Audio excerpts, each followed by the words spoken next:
Hello viewers, சாரை பொறுத்த வரைக்கும் பார்த்தீங்கன்னா இப்போ நல்லா என்ஜாய் பண்ணி ஓட்ட ஆரம்பிச்சிட்டாரு. வண்டியோட கண்ட்ரோலு, சிஸ்டமேட்டிக் மூவ்மெண்ட்டு, ஹைவேல ஓட்டின விஷயங்கள் எல்லாமே பக்காவாக வந்து பண்ண ஆரம்பிச்சிட்டாரு. அதே சேம் டைமில் வந்து பார்த்தீங்கன்னா இன்றைக்கி வந்து ரொம்ப நாள் ஒரு 3 மாதத்துக்கு அப்புறம் இன்றைக்கி நாங்கள் மீட் பண்ணோம். ஸோ அவருக்கு காரில் சின்ன சின்ன விஷயங்கள் வந்து சப்போர்ட் பண்ணி கொடுக்கறதுக்கு கேட்டிருந்தாரு. அது போய் பண்ணி கொடுத்துட்டோம். ஸோ இதில் ரொம்ப முக்கியமான விஷயம் வந்து பார்த்தீங்கன்னா காரை பொறுத்த வரைக்கும் நம்ம எல்லாருமே கார் ஓட்ட பழகின பிறகு காரை சர்வீஸ் கூடுற மெத்தட் வந்து நீங்கள் கண்டிப்பாக தெரிஞ்சுக்கணும். ஏன்னா அது ரொம்ப இம்பார்ட்டன்ட் உங்களுக்கு.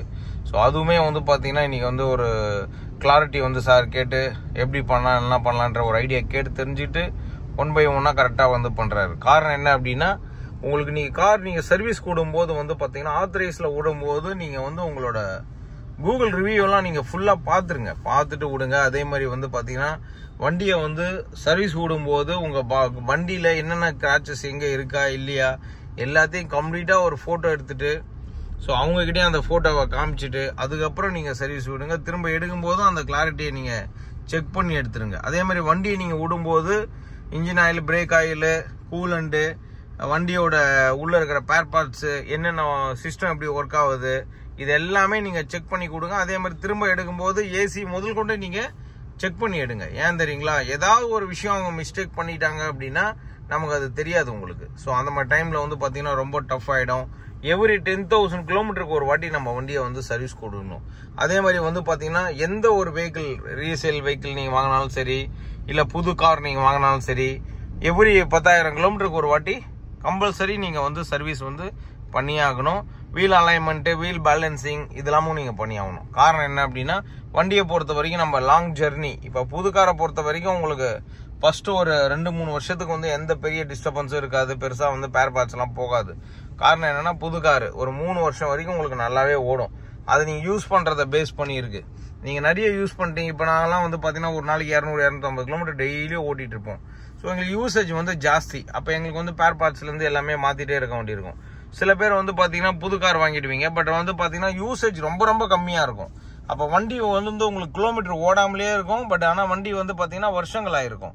பட் அப்படி ஒரு வண்டி நீங்கள் வச்சுருக்கீங்க அப்படின்னா அதில் நீங்கள் தெரிஞ்சுக்க வேண்டிய விஷயம், எவ்ரி ஒரு 6 மந்த்துக்கு ஒரு வாட்டியாவது ஜென்ரலாக வந்து இப்போ நான் வண்டியை ரொம்ப கம்மியாக தான் சார் யூஸ் பண்ணுறேன், நீங்கள் 10,000 கிலோமீட்டருக்கு ஒரு வாட்டி தான் நான் வண்டியை சர்வீஸ் கொடுத்து செக் பண்ணிக்கணும்னு சொல்கிறீங்க, 10,000 கிலோமீட்டரே நான் ஓட்டுறது கிடையாது, பட் ஆனால் 6 மாதம் ஆகிடுது என்ன பண்ணுறது அப்படிங்கிற ஒரு டவுட் உங்களுக்கு கண்டிப்பாக வரும். ஸோ அப்படி இருக்கிறவங்களுக்கு வந்து என்ன பண்ணணும் அப்படின்னா எவ்ரி 6 மந்த்துக்கு ஒரு வாட்டி வந்து பார்த்தீங்கன்னா ஜென்ரல் செக்கப்புன்றது வந்து பார்த்தீங்கன்னா வண்டியோட கண்டிஷன்ஸ்லாம் எப்படி இருக்குது, டயர்லேருந்து, வண்டியோட வீல் பேலன்சிங்லேருந்து, அதே மாதிரி engine oil, brake oil, coolant, battery. Main thing வந்து பார்த்தீங்கன்னா வண்டியில் வந்து ரொம்ப முக்கியமாக நம்ம தெரிஞ்சுக்க வேண்டியது, ஆட்டோமேட்டிக் காராக இருந்தாலும் சரி, மேனுவல் காராக இருந்தாலும் சரி, புது கார் வாங்கிட்டு நம்ம ஒரு மாதத்துக்கு ஒரு வாட்டி தான் வண்டி எடுக்கிறோம், மற்ற நாள்லாம் எனக்கு கார் எடுக்க வேண்டிய தேவையில்லை அப்படின்னு சொல்லிட்டு நீங்கள் விட்டுறக்கூடாது. அப்படி நீங்கள் விட்டீங்க அப்படின்னா உங்கள் காரில் இருக்கிற பேட்டரி வந்து சீக்கிரமாக எகிரிடும். பேட்டரியோட லைஃபே என்ன அப்படின்னா டெய்லி நீங்கள் யூஸ் பண்ண தான் அது சர்க்குலேஷன் ஆகிக்கிட்டே இருக்கும். அதே மாதிரி engine oil, brake oil, coolant, everything வண்டியோட இன்ஜினுமே பார்த்தீங்கன்னா உங்களுக்கு யூசேஜ் தான். இப்போ நம்ம காரை பொறுத்த வரைக்கும் சைடில் இருக்கிற விண்டோஸ்லேருந்து, ஏசியிலேருந்து, சிஸ்டம்லேருந்து பார்த்தீங்கன்னா ஆப்ரேட் பண்ணுற எல்லாமே எலக்ட்ரிக் விஷயம். உங்களுக்கு எல்லாத்தையும் வந்து பார்த்தீங்கன்னா நீங்கள் அப்பப்போ ஆப்ரேஷன் பண்ணிக்கிட்டே இருக்கணும். அப்போ தான் வந்து பார்த்தீங்கன்னா அது ப்ராப்பராக ஒர்க் ஆகும். நீங்கள் ஆப்ரேஷன் பண்ணாமல் விட்டிங்கன்னா அது வந்து உங்களுக்கு ப்ராப்ளம் வந்துடும், ஒர்க் ஆகாமல் போயிடும். அந்த டைமில் வந்து பார்த்தீங்கன்னா நமக்கு டென்ஷன் ஆகி பிரயோஜனம் கிடையாது. ஏன்னா இந்த பாயிண்ட் ரொம்ப முக்கியமாக நம்ம தெரிஞ்சுக்கணும். அதே மாதிரி இப்போ ரீசெண்ட் டைமில் வந்து பார்த்தீங்கன்னா நான் வந்து நியூஸில் சில விஷயங்கள் கவனித்தேன். என்ன அப்படின்னா ஒரு கார் வந்து பார்த்தீங்கன்னா உங்களுக்கு டயர் வெடிச்சு ஒரு விஷயம் டிஸ்டர்பன்ஸ் ஆகிடுச்சு அப்படிங்கிற மாதிரி பார்த்தேன். ஸோ அதெல்லாம் எப்படி நடக்குது, எதனால் நடக்குது அப்படிங்கிறதையும் நீங்கள் தெரிஞ்சுக்கணும். இப்போ ஒரு ரீசேல் கார் வாங்குறீங்க அப்படின்னா அந்த காரை பொறுத்த வரைக்கும் நீங்கள் வந்து இது பண்ணவே கூடாது. என்ன பண்ணக்கூடாதுன்னா மெயின் திங் நீங்கள் ப்ராப்பராக வந்து கரெக்டாக டயரோட கண்டிஷன் எப்படி இருக்கு அப்படிங்கிறத நீங்கள் செக் பண்ணிக்கணும். ஏன்னா டயரோட கண்டிஷன் நீங்கள் செக் பண்ணாத வரைக்கும் உங்களுக்கு ஒன்றுமே தெரியாது. டயர் வந்து சில டைமில் வந்து பார்த்தீங்கன்னா நிறைய பேர் வந்து நல்லா தேஞ்சிருக்கும், வழன்னு உங்களுக்கு இந்த என்ன சொல்கிறது பலூன் மாதிரி இருக்கும். உங்களுக்கு பலூன் ஓவராக ஃபுல்லாக காற்று அடிச்சிங்கன்னா எப்படி இருக்கும், உங்களுக்கு ஃபுல் பலூன் ஆகிடும். அதில் சின்ன குண்டு சேர்த்துமே டச் பண்ணால் என்ன ஆகும், டப்புன்னு உடையும். அந்த கதை தான் உங்களுக்கு. ஸோ அது மாதிரி டயரோட கண்டிஷனு அந்த பல்லு இல்லாமல் வழன்னு இருந்தது அப்படின்னா தயவு செய்து ஒரு பாதி கண்டிஷன் வரும்போது டயரை மாற்றிடுங்க. அது ஃபுல்லாக தேயிற வரைக்கும் ஓட்டணும், நல்லா தேஞ்ச பிறகும் ஓட்டணும் அப்படின்னு ஓட்டாதீங்க. காரணம் என்ன அப்படின்னா, இன்னைக்கு நிறைய பேரோட பெரிய ஒரு மேஜர் மிஸ்டேக்கே வந்து என்ன அப்படின்னா, வண்டியை பொறுத்த வரைக்கும் என்ன பண்ணிடுறாங்க, டயரை வந்து நல்லா தேஞ்ச பிறகு ஓட்டிக்கினே இருப்பாங்க. ஸோ அதில் வந்து கண்ட்ரோல் இருக்காது மெயினாக. அதுவும் நீங்கள் ஹைவேல ஓட்டும் போது வந்து பார்த்தீங்கன்னா எப்படி இருக்கும் அப்படின்னா, வண்டி வந்து பார்த்தீங்கன்னா நம்ம கண்ட்ரோல்ல இருக்கிற மாதிரி தெரியாது, அது ஒரு கண்ட்ரோலில் போய்கின்னு இருக்கும். ஸோ அந்த மாதிரி டைமில் வந்து உங்களோட டயர் சப்போர்ட் பண்ணலன்னு வச்சுங்களேன், நீங்கள் பிரேக் அடிக்கும் போது இல்லை ஒரு கல்லுகளே ஏதாவது குத்திடுச்சுன்னா கூட டப்புன்னு வெடிச்சிடும். அப்போ வெடிச்சிருக்கும் போதுன்னா ஒரு 120 ஸ்பீடு 140 ஸ்பீடில் போகும்போது டயர் டம்முன்னு வெடிச்சதுன்னா வண்டி வந்து பார்த்தீங்கன்னா 4லேருந்து 12 பல்ட்டி அடிக்க ஆரம்பிச்சிடும். ஸோ அப்போ அடிச்சது அப்படின்னா உங்களுக்கு தேவையில்லாத டென்ஷனு, தேவையில்லாத பிரச்சனை. ஸோ அதனால கார் மெயின்டைன் பண்ணுற ஒவ்வொருத்தரும் இந்த பர்டிகுலர் பாயிண்ட் எல்லாமே நீங்கள் தெரிஞ்சு வச்சுக்கிட்டு கரெக்டாக நீங்கள் மெயின்டைன் பண்ணால் மட்டும்தான் உங்களுக்கு சேஃபு.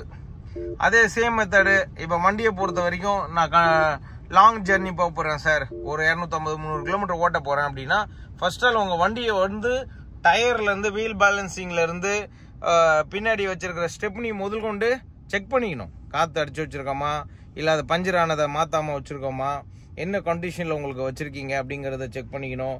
காரில் அந்த செக்கிங் ரொம்ப முக்கியம். அதே சேம் டைமில் பார்த்தீங்கன்னா நம்மளோட காருக்கு தேவையான ஆர்சி புக்கு, இன்சூரன்ஸு இதெல்லாம் ஒரு காப்பி போட்டு ஒரு ஃபைல் வச்சுருக்கிறோமாங்கிறத செக் பண்ணிக்கணும். அது ரொம்ப முக்கியம். அதே மாதிரி வந்து காரில் வாட்டர் பாட்டில் வந்து உங்களுக்கு ஃபில் பண்ணி வச்சுக்கணும், தண்ணி பாட்டில் இல்லாமல் இருக்கக்கூடாது. இதெல்லாம் ரொம்ப ஒரு தேவையான ஒரு விஷயம், முக்கியமான விஷயம். அதே மாதிரி வந்து பார்த்தீங்கன்னா சேஃப்டி கிட்டு ஒன்று வாங்கி வச்சுக்கணும் நம்ம காரில், மெடிக்கல் கிட்டு. ஸோ அது ஒன்று நம்ம காரில் எப்பவுமே இருந்துக்கிட்டே இருக்கணும். ஸோ இதெல்லாம் வந்து பார்த்தீங்கன்னா நீங்கள் ஹைவேல ட்ரைவ் பண்ணுற ஒவ்வொருத்தர் கையிலையும் நீங்கள் கண்டிப்பாக இருக்கணும். ஏன் வந்து இதெல்லாம் வந்து நம்ம வாங்கி வச்சுக்கணும் அப்படின்னா, நமக்கு யூஸ் ஆனாலும் சரி ஆகலனாலும் சரி, மற்றவங்களுக்கு யாருக்காவது யூஸ் ஆகும் அப்படிங்கிற பட்சத்தில் நம்ம கொடுக்கறதுக்காவது நம்ம கையில் இருக்கணும். ஸோ அது ரொம்ப முக்கியம். அதே மாதிரி ஹைவே பொறுத்த வரைக்கும் ஓவர் ஸ்பீடு ட்ரைவ் பண்ணாமல் ஸ்லோவாக ட்ரைவ் பண்ணி சேஃப்டியாக ஓட்டுறது தான் ரொம்ப ரொம்ப இம்பார்ட்டன்ட். சில பேர் நம்மளே ஓவர்டேக் பண்ணி ஸ்பீடாக போவாங்க. இவர் என்னடா ஸ்பீடாக போகிறாரு, எனக்கு ஓட்ட தெரியாதா அப்படின்னு சொல்லிட்டு நம்மளும் ஸ்பீடு எடுத்துடக்கூடாது. ஸ்பீடாக போகிறாருன்னா வீட்டுக்கு போயிட்டு வாங்கன்னு பத்திரமா வழி அமுச்சு விட்டு நம்ம பொறுமையாக போயிட்டு வரணும். காரணம் என்னென்னா நமக்கு சேஃப்டி முக்கியம். நம்ம ஃபேமிலி வந்து நம்மளை நம்பி காரில் உட்காந்துன்னு இருப்பாங்க, அவங்கள வச்சு நம்ம வீடியோ கேம் விளையாடக்கூடாது, ஏன்னா அது மிகப்பெரிய தப்பாயிடும். ஸோ அது ரொம்ப முக்கியம். இன்னும் சில முக்கியமான விஷயங்களும் உங்களை நான் ஷேர் பண்ணுறேன். இப்போ நீங்கள் புதுசாக ஒரு ஊருக்கு ட்ராவல் பண்ணுறீங்க, இது வரைக்கும் நீங்கள் அந்த ஊருக்கு போனதே கிடையாது, உங்கள் சொந்த ஊராக கூட இருக்கலாம். பட் ஆனால் எனக்கு ரூட்டு தெரியுமே அப்படின்னு நினச்சிட்டு நீங்கள் என்ன பண்ணிடக்கூடாது, எனக்கு ரெகுலராக போகிற ஒரு ரூட்டு தான், கடந்த 3 வருஷத்துக்கு முன்னாடி போனேன், அதுக்கப்புறம் நான் இன்னைக்கு தான் சார் கிளம்புறேன், கிட்டத்தட்ட 650 கிலோமீட்டரு வண்டி எடுத்து நான் ஓட்ட போகிறேன் அப்படின்னு சொல்லிட்டு நீங்கள் கிளம்பிடக்கூடாது. நீங்கள் போகிறதுக்கு முன்னாடி எல்லாத்தையும் செக் பண்ணிவிட்டு உங்களுக்கு கூகுள் மேப்பில் போட்டு ஆன் பண்ணி ரூட்டோட டைரக்ஷன்ஸ் எப்படி இருக்குது, எங்கெங்கே ரோடு ஒர்க் நடக்குது, எங்கெங்கே டைவர்ஷன் ஒர்க் நடக்குது, இதெல்லாம் நீங்கள் பார்த்து டிஸ்டன்ஸ் மெயின்டைன் பண்ணி நீங்கள் ஓட்டணும். அது ரொம்ப முக்கியம். ஏன்னா இப்போ ஹைவேல பொறுத்த வரைக்கும் ரொம்ப க்ளோஸாக ஓட்டக்கூடாது. ஏன்னா திடீர்னு ஒருத்தர் பிரேக் போட்டுருவாரு, அந்த நேரத்தில் நீங்களும் சடன் பிரேக் போட முடியாது. அந்த நேரம் நம்ம என்ன பண்ணுவோன்னே நமக்கு தெரியாது, ஒரு பதட்டத்தில் உங்களுக்கு டென்ஷன் ஆகிடுவீங்க. அதனால இந்த பர்டிகுலர் பாயிண்ட் எல்லாம் ரொம்ப முக்கியமாக நம்ம தெரிஞ்சுக்கிட்டு அதுக்கேற்ற மாதிரி ஹைவேவை பொறுத்த வரைக்கும் நீங்கள் சேஃபாக வந்து ஓட்ட ஆரம்பிச்சிருங்க. ஸோ இன்னொரு ரொம்ப முக்கியமான பாயிண்ட்டு, ஹைவேயை பொறுத்த வரைக்கும் பழக்கம் இல்லாத விஷயம் தூக்கம் வரும். சில பேருக்கு தூக்கம் வருது அப்படின்னா ஃபர்ஸ்ட் நீங்கள் பண்ண வேண்டிய விஷயம், வண்டியை ஒரு ஓரமாக நிறுத்திடணும். நிறுத்திட்டு கம்ப்ளீட்டாக தண்ணி எடுத்து உங்கள் கண்ணில் போட்டு நல்லா கழுவிட்டீங்க அப்படின்னா நல்லா உங்களுக்கு ஃப்ரெஷ்ஷாக ஆகிடுவீங்க. அதுக்கப்புறம் என்ன பண்ணணும், ஒரு நல்ல டீயோ காஃபியோ உங்களுக்கு என்ன பிடிக்குமோ சூடாக குடிச்சிங்கன்னா கொஞ்சம் அந்த தூக்கத்துலேருந்து நீங்கள் வெளியே வருவீங்க, கொஞ்சம் ரிலீஃப் ஆவீங்க. அதே மாதிரி கையை காலை அசைச்சு கொஞ்சம் ஒரு எக்ஸசைஸ் மாதிரி, ஒரு வார்ம் அப் மாதிரி ஒரு 5 நிமிஷம் நல்லா ஃப்ரீயாக இருக்கிற இடத்துல ஒரு ஹோட்டலில் நிறுத்திட்டு இறங்கி நடந்து காரையே ஒரு 10 சுற்றுனா கூட பரவாயில்ல, நடந்து ஒரு சுற்றி வந்தீங்க அப்படின்னா பாடி வந்து உங்களுக்கு என்ன ஆகிடும்னா வெளிக்காத்து பட்ட உடனே திரும்ப நீங்கள் வந்து ஒரு ஃப்ரெஷ்அப் ஆன மாதிரி ஒரு ஃபீல் ஆகிடும். அதுக்கப்புறம் அந்த டீயை சாப்பிட்டுட்டு நீங்கள் திரும்ப கண்டினியூ பண்ணலாம் உங்கள் ட்ராவலை. ஸோ லாங் ஜெர்னி ஓட்டும் போது கண்டிப்பாக 1 or 2 பிரேக் எடுத்து தான் ஓட்டணும். ஒரே செக்ஷனில் ஓட்டுறன்ற பேரில் ஓட்டி டயர்டாகி உங்கள் டயர்ட்னஸ் பாடி கண்ட்ரோல் எல்லாம் போயிடுச்சுன்னா ரிஸ்க் ஆகிடும். ஸோ இந்த மாதிரி பாயிண்ட் எல்லாம் ரொம்ப ரொம்ப முக்கியமாக நீங்கள் தெரிஞ்சு வச்சுட்டு அதுக்கேற்ற மாதிரி வந்து பழகி ஓட்ட கற்றுங்க, ரொம்ப முக்கியம். அதே மாதிரி பொறுத்த வரைக்கும் நிறைய பேர் ஒரு சில பேர் சொல்கிற பாயிண்ட் என்னென்னா, நல்லா தான் ஓட்ட கற்றுக்கினீங்களே, ஏன் இன்னும் 100-80 போயின்னுக்கிறீங்க, 200-300 என்னைக்கு ஓட்ட போகிறீங்கன்னு கேட்பாங்க. அப்போ நம்ம என்ன சொல்லலாம், நான் வந்து MRF ட்ராக்ல ஓட்டல, நான் வந்து என் ஃபேமிலியோட ஃபங்க்ஷனுக்கு போயின்னு இருக்கிறேன், போய் நான் பத்திரமா வீடு வந்து சேரணும், இந்த பழக்கம் எனக்கு பிடிக்காது. MRF ட்ராக்குக்கு வாங்க, அங்க ஓட்டி காமிக்கிறோம் சொல்லிட்டு நம்ம வேலைய நம்ம பார்க்கணும். ஏன்னா ஒரு சில பேர் உசுப்பேத்துவாங்க. உசுப்பேத்துறதா நிறைய பேர் இன்ஃபர்மேஷன் கேட்டா கொடுக்க மாட்டாங்க. உசுப்பேத்திடுவாங்க, உசுப்பேத்தி விட்டுருவாங்க. உசுப்பே அதான் நம்ம தளபதி சொல்லிடுற, உசுப்பேத்துறவங்க கிட்ட உம்முன்னு கடுப்பேத்துறவங்க கிட்ட கம்முன்னு இருந்தா வாழ்க்கை ஜம்முன்னு இருக்கும். அது மாதிரி ஸோ சில விஷயங்கள் பாயிண்ட் நம்ம எடுத்துக்க வேண்டியதான் வாழ்க்கைக்கு. ஸோ வியூவர்ஸ், இதெல்லாம் ரொம்ப முக்கியம். ஸோ இதெல்லாம் நீங்கள் தெரிஞ்சுக்கிட்டு அதுக்கேற்ற மாதிரி என்ஜாய் பண்ணி ஓட்டுங்க. ஏதாவது உங்களுக்கு டவுட் எதாவது இருந்தாலும் நம்ம சென்னை கார் ட்ரைனர்ஸ் மூலியமாக நீங்கள் ஜாயின் பண்ணி கற்றுக்கிட்டு ஓட்டலாம். கால் பண்ணியும் தெரிஞ்சுக்கோங்க. தேங்க்யூ. வாழ்க வளமுடன்.